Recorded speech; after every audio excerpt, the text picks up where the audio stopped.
Welcome back, Year 11s, to your third week on your chandelier project. Hopefully you've all generated some really interesting sketches last week, because this week we're going to try and transform some of those sketches and ideas into chandeliers if we can. So if you think back to the images that we looked at last week on our PowerPoint, there was lots of sort of natural forms that we were looking at, so pine cones, sponges and shells and so on. Hopefully you were able to zoom in on certain sections as well, like I said, because they come out with some really intricate and intriguing shapes.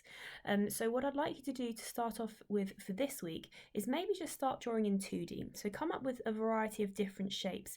Take a little section from one of your drawings last week and draw it out in 2D and see how you can actually transform that into a chandelier type of shape. So something super simple could just be a little shape that you found that looks a little bit like this. Maybe that's a little bit of a leaf or something, and it could just be stringing that from the ceiling, and it could also then be to have a cluster of them, and it could almost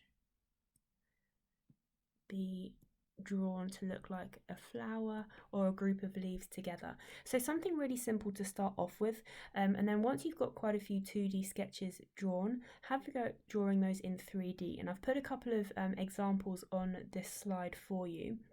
They've all got very different styles of working, but I actually like all of them. So this one that you've got in the bottom right is really quite rough and ready, so really quick line drawings. It almost looks like it's a continuous line drawing as well, but quite nice and elegant, and very organic in its shape, so nice sort of smooth curved edges and so on. This one at the top is quite stylized, very similar to the kinds of drawings that you'd get at university if you go to study product design. You've obviously got your highlights and you've got the form kind of illustrated there through the construction lines, and it works really well. So a nice simple way to get your ideas across, but perhaps look a little bit more polished because of their use of line and their sort of hatching to illustrate the shadows. This one that we've got here, this one's almost photorealistic. I'm not expecting to see anything like this from you boys. That is very time consuming, but what again you have on just a little bit further over to the side of the page are some nice quick sketches to get the ideas down. And then bottom right, again, really interesting page. The reason I like it is because it's quite exciting. You've got lots and lots of lamps all together, almost grouped together, and it almost looks like an installation of lamps. It's not obvious to us whether or not these are lamps that are intended to be as individuals or if they're actually supposed to be displayed as a group. So it's quite interesting in that sense as well. So play around with different shapes, different forms, but also how you can go about illustrating them. So your techniques as well. So have a look at these techniques, have a go at trying a couple of them.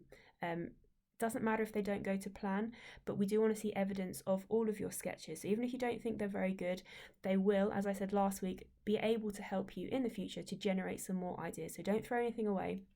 And work with what you come out with.